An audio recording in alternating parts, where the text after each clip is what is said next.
అందరికీ శుభోదయం. శంకర్ వర్సెస్ శ్రీనివాస్ మా యూట్యూబ్ ఛానల్కి స్వాగతం సుస్వాగతం. ఈరోజు కూడా మనం ఒక బ్యూటిఫుల్ ప్లేస్కి వచ్చాం. అంటే నిన్న చేసాం ఎక్కడ వీడియో, సో మరొకసారి మళ్ళీ ఎక్కడ చేద్దాం, చాలా బాగుందని చెప్పారు. సో శ్రీనివాస్ వస్తూ ఉన్నాడు. అంటే ఈరోజు జరగబోయే మన మ్యాచ్ల గురించి మనం మాట్లాడుకోవాలి కదా. కాకపోతే ఏంటంటే శ్రీనివాస్ రామా ఒకసారి బాలశంకర్ ఏంది మంచి హ్యాపీగా జోష్ మీద ఉన్నావు. మామూలు జోష్ కాదు, అసలు విజయాలు పాట పట్టేదానికి ఏం తెలియదు.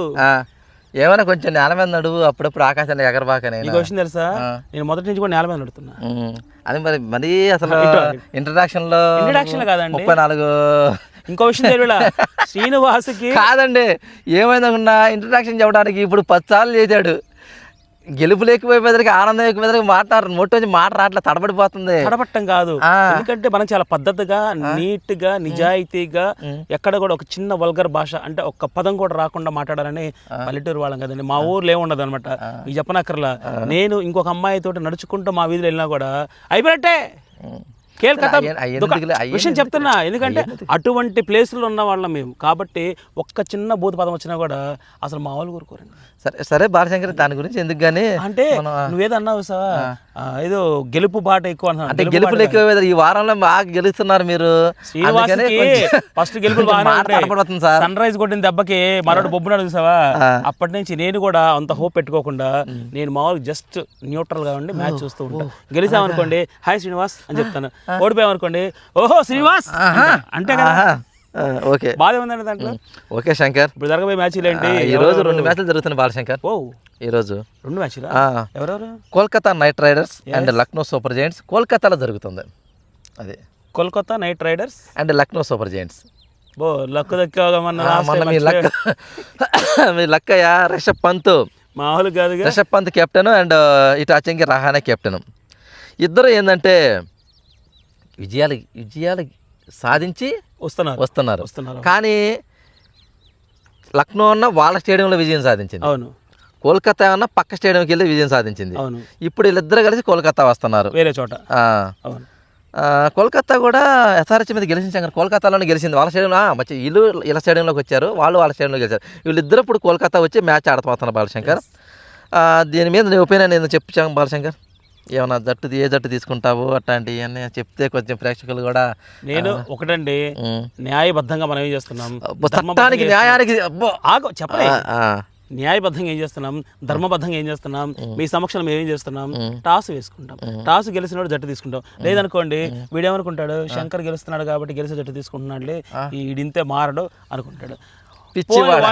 పిచ్చివాడ గెలిపోవటం నేను సహజంగా సామాన్యంగా సమానంగా తీసుకున్నాను బాలశంకర్. గెలిచినందుకు పొంగిపోను, ఓడినందుకు కుంగిపోను.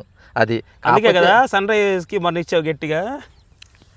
ఇస్తామయ్యా, చెప్పండి. సన్ రైజర్స్ అంట ఎప్పుడు కూడా అందరూ 1వ నెంబర్ ట్రై చేస్తారు, కానీ మా వాళ్ళు చూసావా 10వ నెంబర్ ఉన్నారు. ఎందుకంటే సచిన్ టెండూల్కర్ 10 నెంబర్కి ఆయన బ్రాండ్ అంబాసిడర్.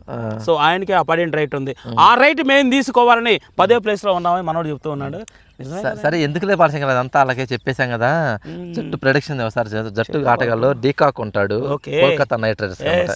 డీకాక్ ఇతని తీరు, నరైన్ ఇతని తీరు, అజింక్య రహానే కష్టం. కెప్టెన్ కదా, కెప్టెన్ ఏం మారుతారు చెప్పవే శంకర్, చెప్పవయ్యా. మార్చడానికి ఏంటంటే లాస్ట్ టైం ఒక టైంలో అంటే సరిగ్గా ఆడకపోతే ఇప్పుడు ఏమవుతుందంటే నిర్మోహమాటంగా సరిగ్గా వాళ్ళకి కొంచెం పక్కన పెడుతూ ఉన్నారు. రాజస్థాన్ రాయల్స్ ఆ పని చేసింది, పక్కన పెట్టారు. ఎక్కడ దాకా ఎందుకమ్మా, నిన్నగా మన జరిగినటువంటి మన ముంబై టీంలో అతన్ని లాస్ట్ ఓవర్ ఉండగా తీసుకుని పక్కన పెట్టారు. సో మరి తర్వాత ఎలా ఆడాడు అతను? సో అట్లాగేందంటే తప్పదు, ఓకే పెట్టితే తప్పదు కదా. అంకుష్ రఘువంశీ అని బాగా ఆడుతున్నాడు, అతని తీరు. వెంకటేష్ అయ్యరు మొన్న హైదరాబాద్ చుక్కలు చూపించాడు, మామూలు కాదు అతని తీరు. రింకు సింగ్ ఇతని తీరు. రసెల్ అంటే కోల్కతా రసెల్ అంతా వాళ్ళు ఎడిట్ చేసేసుకున్నారు. అండ్రూ రసెల్ అంటే ఓన్ చేసుకున్నారు, ఓన్ చేసేసుకొని రసెల్ మాత్రం తీరు శంకర్. ఇకపోతే మొయిన్ అలీ ఇంగ్లాండ్ ఇతను స్పిన్నరు. కోల్కతాలో జరుగుతుంది కాబట్టి స్పిన్నర్ పిచ్ కాబట్టి మొయిన్ అలీ ఉంచుతారు గ్యారంటీగా. రమణ్దీప్ సింగ్ పాల్శంకర్ ఫాస్ట్ బాల్ ఇండియన్. ఇక ఇండియన్ మనం అతను రాని పని ఉండాలని మనం కోరుకుంటాం. కానీ కొన్ని జట్లు మాత్రం ఏంటంటే ఇండియన్స్ కూడా కొంచెం ఛాన్స్ ఇవ్వటం లేదు. కానీ ఇండియన్ని ఎవరైనా సరే ఉండాలని కోరుకుంటాం, ఎందుకంటే మనం కోరుకోవడం తప్పలేదు. అతను ఉంచాలి. హర్షిత్ రాణా గ్యారంటీకి ఉంచుతారు, అతను ఇండియన్ ప్లేయర్. తర్వాత వరుణ్ చక్రవర్తి తీస్తారా శంకర్? అంత సాహసం చేయగలరా? పోతే వైభవ్ అరోరా అతనైతే సాహసం చేయలేరు, ఎందుకంటే మన హైదరాబాద్కి చుక్కలు చుక్కలు చుక్కలు చూపించాడయ్యా. ఒక్కొక్క జట్టు మీదకి ఒక్కొక్క ప్లేయర్ని కూడా వీళ్ళు ఒకరు సెలెక్ట్ చేసుకుంటున్నారు అయ్యుండొచ్చు కదా.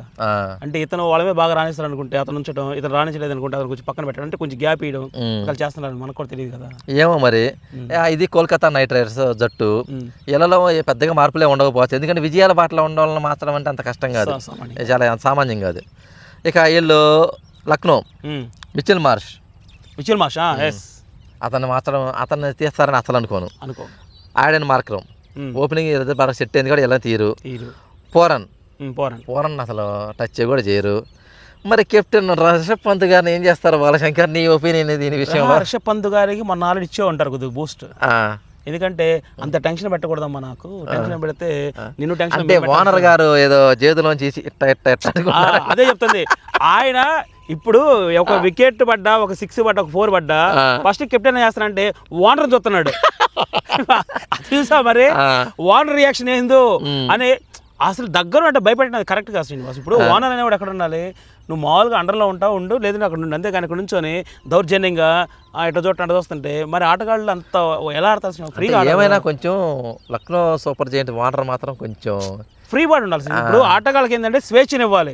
ఇప్పుడు గెలిస్తే గెలవచ్చు, ఇండియానే ఎన్నో మ్యాచ్లు ఓడిపోయింది, అలా అని చెప్పి బీసీసీ ఎప్పుడైతే అనుకోలేదు, ఎందుకంటే ఆడ ఉన్నదాన్ని బట్టి ఆడుతుంటారు అంతే. అక్కడ అవకాశం ఏంటంటే నువ్వు అంట కదా, అవకాశంతో పాటు లక్కు కూడా రావాలంట కదా. సో అదేంటో ఏళ్ళనే ఉంది లక్. లక్ ఆయుష్ బదోని, డేవిడ్ మిల్లరు, అబ్దుల్ సమద్, శార్దుల్ ఠాకూర్, ఆకాష్ దీపు, ఆవేష్ ఖాను, ఇంకో దిగ్విష్ రాఠీ అని రవి బిష్ణోయ్, వీళ్ళిద్దరు స్పిన్నర్స్ అనమాట. అందులో కోల్కతాలో జరుగుతుంది కూడా స్పిన్ పిచ్చి, స్పిన్లో ఇలాంటి కదిలీరు. ఓవరాల్కి ఇదే జట్టు ఉండొచ్చు బాలశంకర్.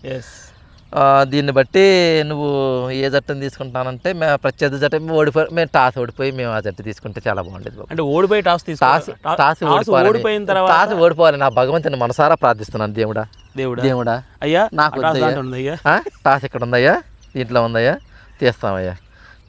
దేవుడా టాస్ ఈరోజు నేను గెలవకూడదు. నేను చెప్తాను చూడండి, టాస్ ఈరోజు నేను గెలవకూడదు. వద్దు, గెలవకూడదు అనుకుంటే గెలుస్తాడు. నాకొద్దు. ఇదిగో బాబు, బాలశంకర్ కోరుకున్న కాయం తీశాను ఈరోజు. ఎందుకంటే తీసుకోండి సార్. ఏంటి సార్ భలే చెప్పారు మీరు. ఏంటి సార్, గెలుపులో ఉండాలి వేయాలయ్యా, ఓడిన వాళ్ళు వినాలయ్యా, గెలుపుని వాళ్ళు చెప్పాలయ్యా, ఓడిన వాళ్ళు వినాలయ్యా. చెప్పండి. ఓం చెక్ చాయ్ చాయ్, ఓం చెక్ చాయ్ చాయ్, చాయ్ చాయ్ అంటే అర్థం తెలుసా నీకు? బ్రహ్మానందం గారు ఒక సినిమాలో ఆయన కొబ్బరికాయ కొడతానికి ముందుగా దండం పెట్టుకుంటాడు. ఓం చెక్ చాయ్ చాయ్ అనగానే ఆల్మోస్ట్ అంతా కూడా రివర్స్ అవుతుంది కదా. రివర్స్ అవ్వాలని నేను కోరుకుంటున్నాను. ఇప్పుడు టాస్ బాలశంకర్ గారు గెలుస్తారు, జట్టుని ఎంచుకు చేసుకుంటారు. మనం మిగిలిన జట్టుని అతను అని ఇసిరేసిన జట్టుని మనం ఇలా పట్టుకొని అయ్యా అంత సాహసం మనం తీసుకొని అయ్యా బాబు ఇలా తీసుకుంటారు బాబు. ఎందుకంటే మేము గెలిచి జట్టుని ఎంచుకోవడం ఏందో, వాళ్ళు గెలిచేవాళ్ళు కూడా ఓడిపోవడం ఏందో మాకు అసలు అర్థమే కావట్లేదయ్యా. మళ్ళీ ఈ టాసులు నువ్వు గెలుస్తున్నావు, స్టేడియంలో కూడా 4 టాసులు గెలిచి బ్యాటింగ్ తీసుకున్నా, బౌలింగ్ తీసుకున్నా, అది టాసే ఇంపార్టెంట్ అయిపోతుందంట. బాలశంకర్ గారికి గెలవాలని మనసు ఓం నమ శివాయ, ఓం నమ శివాయ, ఓం నమ బాలశంకర్ గెలవాలి. చెప్పండి బాబు, ఇది అర్థం చెప్పు బాబు. హెడ్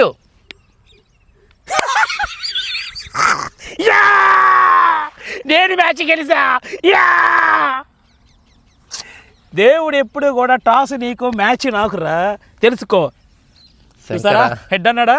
హెడ్ పడింది. శంకరా శంకర్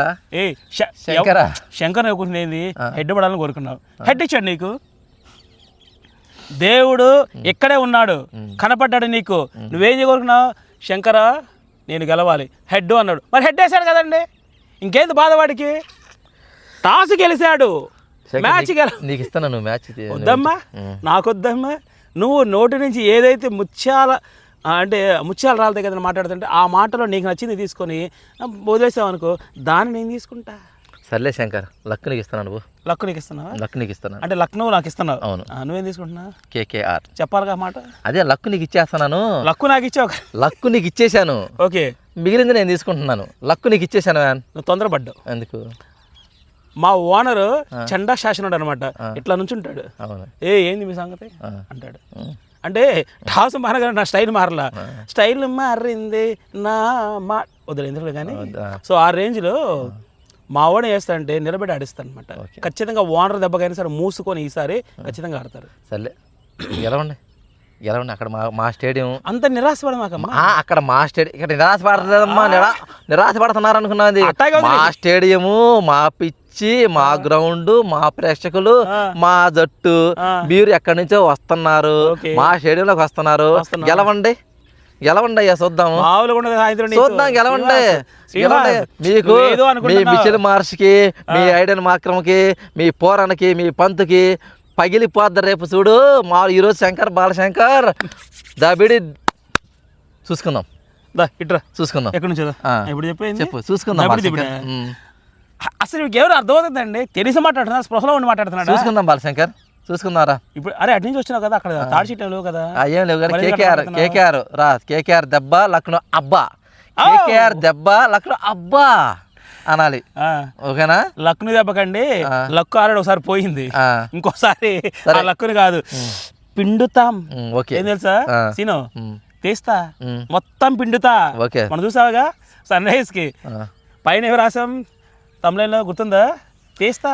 మాట్లాడితే సన్ రైజ్ తెస్తాడేందండి, అవసరమా? నా జట్టు అండి, మా తెలుగు జట్టు ఓడిపోతారా, బాధగా ఉండదా? మీ తెలుగు వాడి కదా. ఓకే కేకేఆర్ గెలవబోతుంది ఈ రోజు మధ్యాహ్నం 3 గంటలకి మ్యాచ్. అందరూ చూడండి, ఎంజాయ్ చేయండి. వాళ్ళు మనల్ని ఎంటర్టైన్మెంట్ చేస్తారు, మీరు ఎంటర్టైన్మెంట్ అవ్వండి. మనం అవుతాం, వాళ్ళు ఎంటర్టైన్మెంట్ చేస్తారు, మనం అవుతాం. అలాగే ఏ బెట్టింగ్లు జోలికి వెళ్ళొద్దు, ఏ బెట్టింగ్లు పెట్టుకోవద్దు, మీ ఫ్యామిలీని నాశనం చేసుకోవద్దు. మా ఛానల్ యొక్క లక్ష్యం అది. బెట్టింగ్ని మేము ప్రోత్సహించట్లేదు, బెట్టింగ్ని మేము వ్యతిరేకిస్తున్నాం. ఆన్లైన్ బెట్టింగ్, ఏ బెట్టింగ్ అయినా మాకు మీరు దేనికి పాల్పడద్దు. చక్కగా మ్యాచ్ని చూడండి, ఎంజాయ్ చేయండి, అంతే. ఇదే మా మనవి. శ్రీనివాస్ చెప్పిన మాటలో 100% ప్రతిసారి ఆయన చెప్పినా కూడా నాకు ఇప్పుడు బోర్ కొట్టదు. కారణం ఏంటంటే చెప్పే ప్రతి మాటకి కూడా నా మైండ్ అట్లా ఫిక్స్ అయిపోతుంటుంది అనమాట. నేను అదే అనుకుంటున్నాను, ఇప్పుడు బెట్టింగ్ జోలికి వెళ్ళినంత మాత్రాన అన్ని జీవితాలు నాశనం అయిపోతుంటాయి. కనీసం నేను మొన్న కూడా ఒకసారి చెప్పాను, మీ దగ్గర 4 డబ్బులు మిగిలినాయి అనుకోండి, ఆ డబ్బులతోటి పిల్లల కింద బంగారము, ఆడపిల్లలు అయితే ఆ చెవులకో లేకుంటే ఏదో ఒక బంగారం లాంటిదో, లేకుంటే డబ్బులు కొంచెం ఎక్కువ ఉన్న వాళ్ళ స్థలం కొనుక్కుంటాను, అట్లా పిల్లల పేరు పెట్టుకుంటే పడిపోయి ఉంటాయి. లేదు మీకు ఇబ్బందిగా ఉందనుకోండి, బ్యాంకులో పడేసాను ఫిక్స్డ్ డిపాజిట్ అలా ఉంటాయి. అంతేగాని బెట్టింగ్లోకి వెళ్ళిపోయి మ్యాచ్ చూడండి, చూడదంటారు, మ్యాచ్ చూడండి, రెస్టారెంట్లోకి వెళ్ళండి, వాళ్ళ కడుపు నిండా ఫుడ్ పెట్టండి. అంతేకాని మీరేదో ఒక్కసారి కనుక ఆ ఊబిలో దిగారంటే బయటికి రావడం సాధ్యం కాదు. ఒకసారి పోతే బయటికి రావడం సాధ్యం కాదని శ్రీనివాస్ మనం ఒకసారి చాలా రీసెంట్గా చెప్పాడు. చిన్న పిల్లడు కానీ ఎట్లా దానికి ఎడిట్ అయిపోతారని ఒకసారి చెప్పాడు. నాకు చాలా అంటే అంత అవగాహన నాకు లేదనుకోండి, కానీ మన శ్రీనివాస్ వచ్చేసి ఏంటంటే చాలా అనుభవం ఉన్న వ్యక్తి కాబట్టి మనోడు చెప్తూ ఉన్నాడంటే దాని గురించే మాట్లాడాలి, మనం ఛానల్ పెడదామంటేనే నేను కూడా సరే అన్నాను, మనోడు కూడా ఓకే. సో ఈ విషయంలో మాత్రం నేను మా తమ్ముడు అంజనీ మాత్రం అభినందించ తప్పదు. ఎందుకంటే మా మనసులో ఉన్న భావాల్ని ఎంతమంది చూస్తారో తర్వాత సంగతి, మా భావాలను షేర్ చేసుకోవడానికి ఏదో కొద్దిగా అవకాశం దొరికింది మా యూట్యూబ్ ఛానల్. అవకాశం ఉన్న వాళ్ళు చూడండి, కుదిరితే సబ్స్క్రైబ్ చేసుకోండి. Okay, thank you. Okay Balashankar, all the best. సాయంత్రం ఓకే అట్లా కాదు, చూసుకుందాం మిత్రమా చూసుకుందాము. మీ లక్కు మా కేకేనో చూద్దానికి ఏమీ లేదు, ఎగరేసుకుపోతాం అంతే. మీ లక్కుని తుక్కు చేయబోతున్నాం కేకేఆర్ ఈ రోజు మధ్యాహ్నం 3 గంటల మ్యాచ్. స్లాగ్ వస్తుంది, వచ్చింది లక్కుని తుక్కు చేయబోతున్నాం. కంగ్రాచులేషన్ చేయబోయే. నువ్వు లక్కుని తుక్కు చేస్తావు, నా దగ్గర వచ్చింది అసలు సాయంత్రం కేకేఆర్ కి. అంటే ఇప్పుడు గెలిచిన తర్వాత కేకే అంటే ఇస్తావా? చూద్దాం. ఇప్పుడు ఇవ్వా, ఇప్పుడు నేను ఇవ్వను. గెలిచిన తర్వాత హగ్గిస్తా. చూసుకుందామా? నువ్వు గెలిస్తే చూసుకుందామా? ఏంద్రా చూసుకుందామా? రోజు 3:30 చూసుకుందామా? ఇప్పుడు వరకు నువ్వు విజయాల బాట పట్టావేమో, ఈ రేపు ఈ మధ్యాహ్నం నుంచి ఇట్లా తిరగబోతుంది. ఇప్పుడు దాకా నువ్వు ఇట్లా ఉండవు, ఇప్పుడు నేను ఎలా రాబోతున్నాను చూడు. ఈ రోజు నుంచి మారిపోతుంది, కేకేఆర్ గెలవబోతుంది. లక్కుని తుక్కు ఒక్క విషయం చెప్తా శ్రీనివాస్, నువ్వు అయిపోయింది కదా, లక్కును తుక్కు చేసిద్దా ఏమనుకుంటున్నావు నువ్వు? లక్కును తుక్కు చేసిద్దా, లక్కును తుక్కు చేసిద్దా, తుక్కు కాకుండా అరే ఇక చాలు, గెలిచి చూపించు. ఒక్క మాట వానర్ని సాటిస్ఫాక్షన్ చేసి చూపించు, అప్పుడు చూద్దాం మిత్రమా. బాయ్. ప్రేక్షకులు, మనం గెలవబోతున్నాం, కేకేఆర్ గెలవబోతున్నాం, అంతే. శ్రీనివాస్ మాటలను పట్టించుకోమాకండి, 100% లక్కు మన పక్కే ఉంది. అక్కడ తుక్కు కావాల్సింది వాడే కాబట్టి తప్పకుండా మనం ఈ మ్యాచ్ని ఫుల్ ఎంజాయ్ చేద్దాం. తప్పకుండా మళ్ళీ మరుసటి రోజు శ్రీనికి ఆయన డిప్రెషన్లో ఉంటాడు కాబట్టి ఆ డిప్రెషన్ తొలగించడానికి ప్రయత్నం చేద్దాం. Thank you so much.